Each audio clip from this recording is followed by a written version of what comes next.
Hello guys, in this video I'm going to show you how to contact Starbait's customer support super easily. Let's get into it.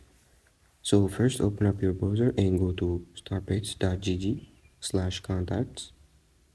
Now there are three ways you can reach out to them. The first is the live chat. This feature is right on the side. Here at the bottom right corner you should see a small chat bubble. Click it and type in your question. Someone from the team will reply there.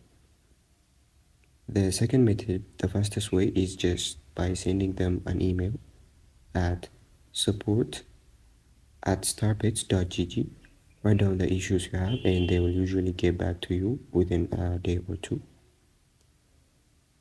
The third method is by submitting a ticket. Go to starbits.gg/help/questions, enter your contact information, customize it, and then you can explain your issues on here. If you want to read them out on socials, they actually have an Instagram support page at starbitsgg_support. You can DM them directly over there. And that's it guys.